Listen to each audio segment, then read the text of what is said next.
Morning. Good morning, Angelia. Hello, welcome. And good morning to folks on Facebook. Sorry, excuse my reach there. Just making sure that it's kind of centered. And good morning, YouTube. Today is an important day for crazy cat ladies everywhere. It is St. Gertrude's Day. Um, Gertrude was born she was the daughter of a powerful man, a man who, I can't remember her father's name right off the top of my head, but her father was a part of the power that had to do with the Merovingian line in France. Saint Gertrude, at the age of 10, was promised in marriage to King Dagobert, and that um, gross old man wanted her as a wife. And she said no, she would not marry him. And her father and King Dagobert both insisted that she would marry him against her will. But a few months later, surprise, Dagobert died. And her father died a few months after that, which was very unusual because it meant that um, Gertrude and her mother Ita were free. They could do whatever they wanted. And so Gertrude and her mother Ita decided to establish a convent, a nunnery. And their nunnery was famous for welcoming monks and traveling pilgrims, particularly pilgrims from Ireland. So even though she's not an Irish saint, she shares this day with St. Patrick because she was his contemporary and because her convent welcomed a lot of pilgrims from Ireland who were coming to France for their holy journeys. Furthermore, she was not originally the patron saint of cats in the Catholic Church, not until the 20th century. But during the 20th century, she became the patron saint of cats, or became known as the patron saint of cats, because of her reputation in the 15th century during the Black Death, the plague. It was said that petitioning her helped to stop the Black Death. And since it was rats who carried the plague, and since it was cats who stopped the rats, somehow Gertrude became the patron saint of cats. Even though there's no actual connection between her and cats. It's not like she and her mother had the nunnery together and they had cats together. No, it wasn't that. It was that they were free of they're both of them being conscripted into marriage, and they decided together to become nuns and start a nunnery. And then her mom was the abbess of the nunnery until her death, and then Gertrude took over as the abbess of the nunnery. And then her nunnery and the local worship that she established became famous for being successful in answering people's petitions during the plague. And because cats killed the rats, somehow she became the patron of cats. So that's a little history of Gertrude and patron saint of cats. And I hope that you enjoyed it. It's also St. Patrick's Day. We are working with Tara in the temple this month. And next month we move into our time with Aphrodite. And Bonsai says, what is her name again? Yeah, thanks. Tasty morsels of factoids, says Bonsai. Her name is Gertrude. It's spelled like Gertrude, Gertrude. But she would have pronounced it Gertrude because they were in France. Okay, so we're in the month of Tara. Today is also Gary's birthday. I see that Gary has tuned in. Happy birthday, Gary. Hope you're having a wonderful day. So now let's get into today's practice. We're going to start with our song and prayer as every other day this month. And thank you all for sending good wishes for my vertigo. It's a little up and down. It's been a little better, and then today I woke up and it wasn't great again, but it's okay. I'm okay, and I think it'll pass. I think it's a weather system we're having here. So let's gather our prayers of motivation and our self-arisen manifestation as Tara. I am here to manifest the wisdom that rests within. I am here to radiate my loving compassion into the world. I am here to gather the skill and the power to bless and empower all. I am here to manifest the wisdom that rests within. I am here to radiate my loving compassion into the world. I am here to gather the skills and the power to bless and empower all. I am here to manifest the wisdom that rests within. I am here to radiate my loving compassion into the world. I am here to gather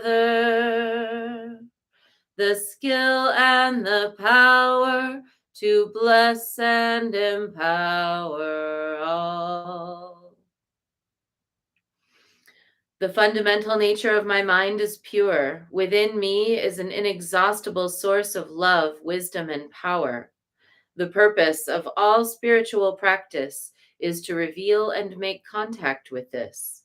When ignorance is removed, unlimited wisdom, compassion, and power arise.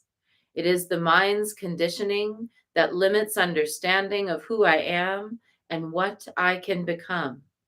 I will cleanse my mind of faults and develop beneficial qualities. This removes obstacles to my path and creates beneficial conditions. Recognizing the interconnectedness of all, I will strive to be my best to manifest my enlightened potential, ever dedicated to benefiting all beings.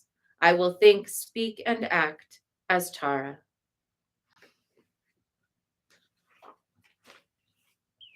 And today, the form of Tara that we are working with is Tara is joy and laughter.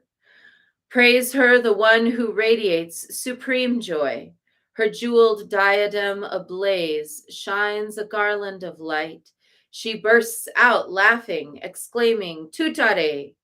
Her joyous laugh brings the worlds under her sway. So a beautiful laughing Tara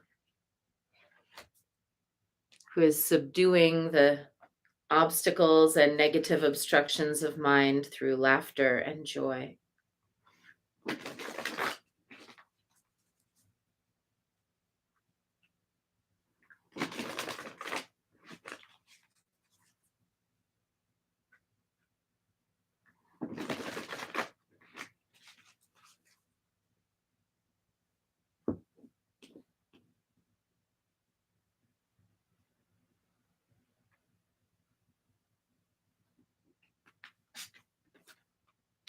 A fierce purba wielding blue dakini, conduit from the sky to the earth. Be fierce and vanquish whatever is holding you back. Wow. Our cards have been so like blue, black, dakini, kali, troma, nakmo. Oh, and happy birthday to Matthias. Thanks for sharing, Mary Beth, Matthias Thomas. Our cards this whole week have been so fierce about breaking through, cutting through, severance, facing difficulties, taking things on with ferocity.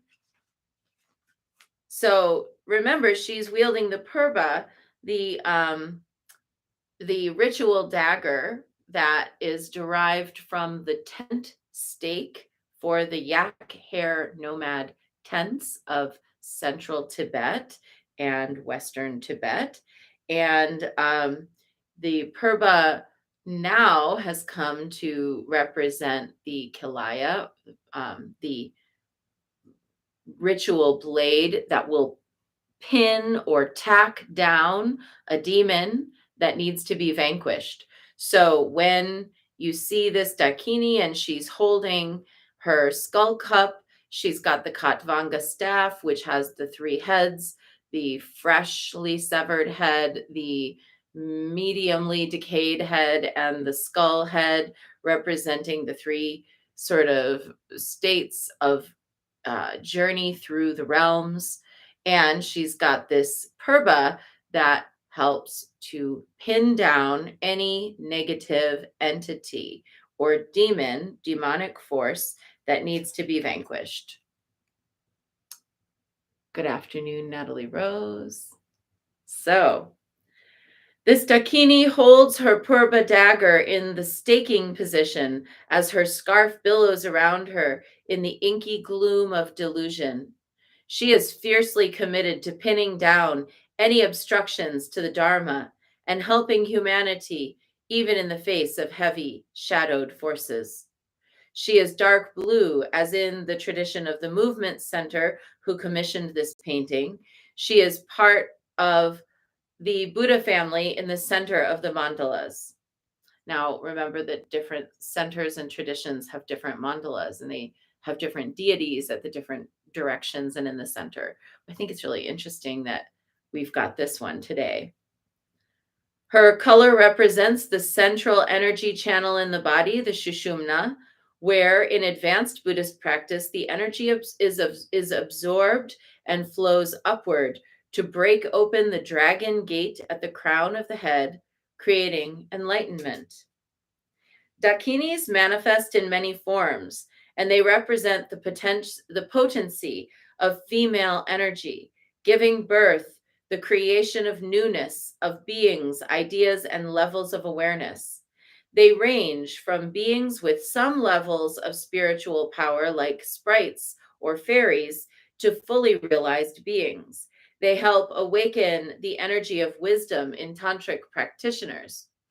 A purba is a magical implement. It's the main tool of the deity Vajrakilaya, a magician form of the historical figure Padmasambhava, both of whom are hiding here in this deck of cards as well. Oh, well, that's great. We've actually drawn Vajrakilaya on another day.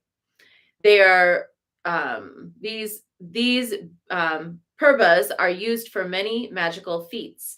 Wooden ones can be used for healing. Metal ones are for exorcism or for transforming the three poisons of attachment, craving, and desire. They can pin down negative energies from the mind stream of a harmful entity or a human person. They can dispel shadowy forces from a society or from a single person. They are used in consecration, meditation, and weather making. They fix space to the earth like a lightning rod, creating a conduit between them so that we have our as above, so below situation firmly in hand. So I think that one of the things that's becoming clearer and clearer is that, whilst this war is raging and COVID is still happening and all of the things that are going on, I think that it's possible that our earthly solutions to these issues are not going to move very quickly, but it is still possible that these things could be worked out quickly on a higher level. Like that all of a sudden the war would just stop, that all of a sudden COVID would come to an end. I think that if we go for only the human solutions to these problems, we're going to be on a very human timeline. But if we go on a more spiritual approach to these issues, then these issues might be resolved more quickly. And that is just my hope, is that by invoking the fierce powers and asking them for help, that they will come and that they will help us. And maybe that's naive to think that that's possible, but I guess I'd rather have a naive hope than a sense of fatality, which paralyzes me from doing my work in the world. So I'm going to subscribe to the idea of the ferocious blue black Dakini at the highest level of existence, plunging her purba into the very heart of warlike behavior, into the very heart of diseased behavior, and harming none, in fact, bringing harm to an end, and that we in this world will experience that as clarity, healing, and release from negative forces or circumstances. I think also the idea of Tara, our form of Tara today, Tara of joy and laughter, her laughter dispelling delusion, dispelling the idea that we're any of us separate from the bigger picture. So there's something that is beautiful in that laughter, but also that laughter is a little bit wrathful because it points out the absurdity of how we get hyper focused on things in this world. Like there's a war going on, there's a pandemic still raging, there's people, my neighbor here in town dying every day, and at the same time we'll get hyper fixated on like one of our own little problems, one of our own things that are going on. And it's not to say that those things aren't important or that we shouldn't try to solve them. It's just to say that, there is something like where in the human condition, either you're going to look at it and you're going to weep, or you're going to look at it and you're going to laugh. So let's laugh today, and let's hope today, and let's allow ourselves to be impossibly naively hopeful that the blue black Dakini will come plunge her dagger into the diseased state of human nature, pin it down, and vanquish it in us all for the benefit of all beings. All right, so let's dive in. We're going to start with 3 prostrations before the shrine.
And let's take refuge. Namo Guru Be. I take refuge in the inner teacher. Namo Buddhaye. I take refuge in the great mother of compassion. Namo Dharmaye. I take refuge in the wisdom of the ages. Namo Sanghaye. I take refuge in the community of practitioners. And let's set our intention, a person, place, situation, or circumstance that will benefit from today's practice. Yesterday, Albert came home and let me know that they had 5 animals in the hospital overnight, and that's quite a lot for them. Typically, they might on any given night have between 1 and 3 overnight guests, but last night it was 5, and they were all animals that were, had really had a hard day, let's put it that way. And so he went in today hoping that they're all still alive and that they made it through the night with their IVs and their medicines and their everything, the cones and stitches and everything that they are dealing with. So praying for those 5 animals at Albert's hospital today and all of the animals that come through there today, that they'll have an easier time of it.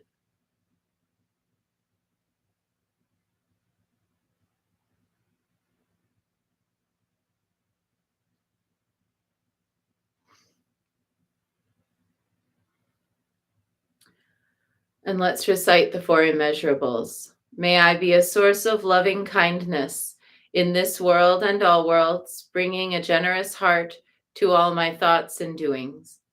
May I be a vehicle of compassion in this world and all worlds, ever mindful and aware of the tremendous suffering of others. May I be a brimming vessel of joy in this world and all worlds, delighting in the happiness of others as their suffering is alleviated. May I be a balanced point of equanimity in this world and all worlds, seeing all as equals and all as deserving of goodness. We'll make our offerings.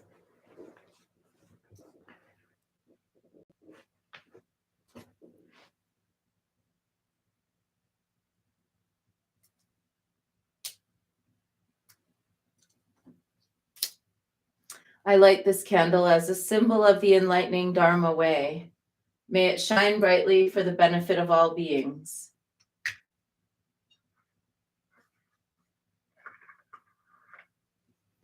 I light this incense as an offering for Guan Xiyin, she who hears the cries of the world, mother of all.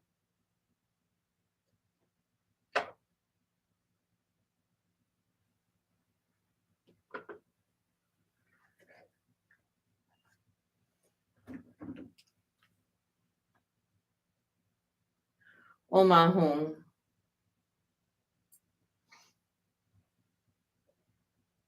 Om Ahum.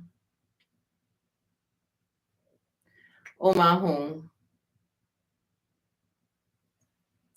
Om Ahum. Om Ahum. Om Ahum. Om Ahum.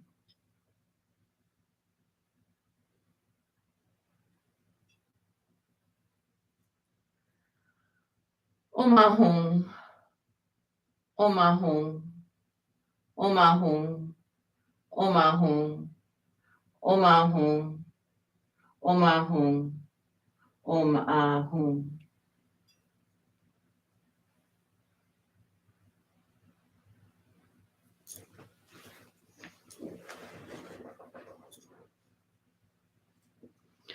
Reverently, I prostrate with my body, speech, and mind and present clouds of every type of offering, actual and virtual. I confess all my destructive actions accumulated since beginningless time and rejoice in the meditation of all holy and ordinary beings. Please, Guanyin, remain until the end of samsaric existence and turn the wheel of Dharma for sentient beings. I dedicate my own merits and those of others to the great enlightenment. And 108 recitations of Namo Guanxi Pusa, calling out to the one who is both fierce and kind at the same time.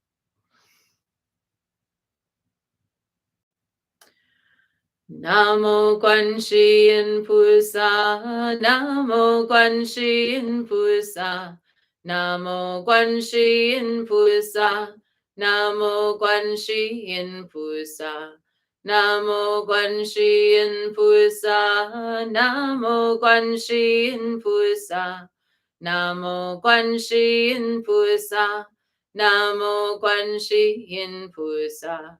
Namo Guanxi Pusa, Namo Guanxi Pusa, Namo Guanxi Pusa, Namo Guanxi Pusa, Namo Guanxi Pusa, Namo Guanxi Pusa, Namo Guanxi Pusa, Namo Guanxi Pusa.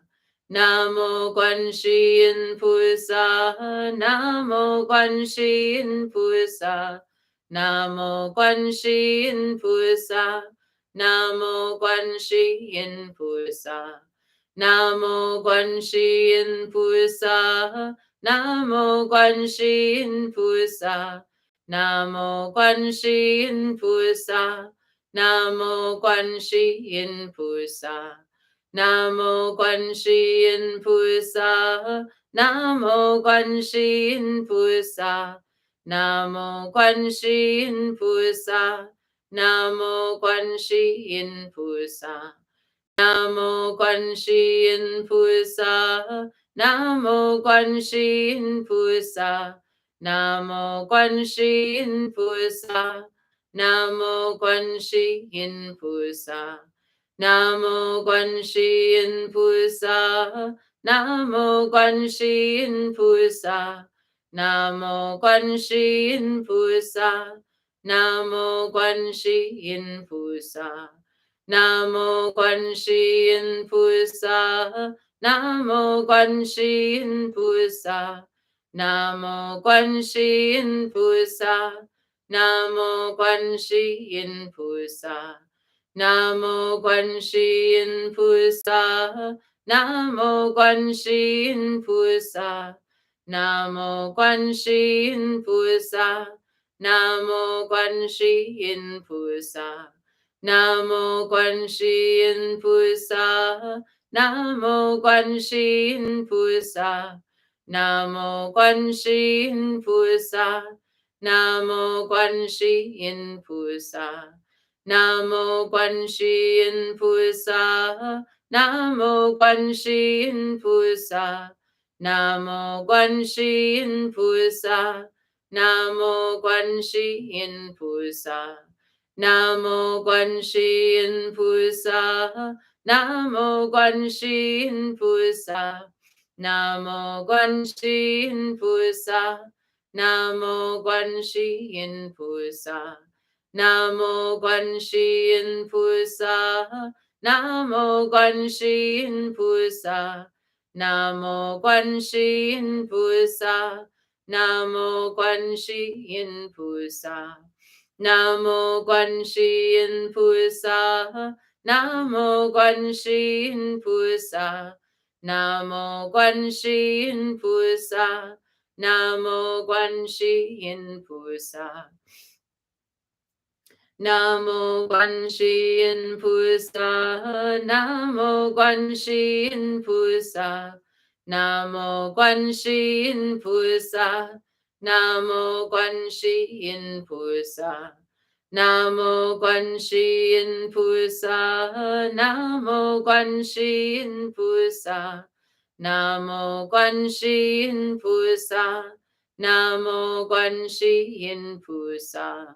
Namo Guanxi Pusa, Namo Guanxi Pusa, Namo Guanxi Pusa,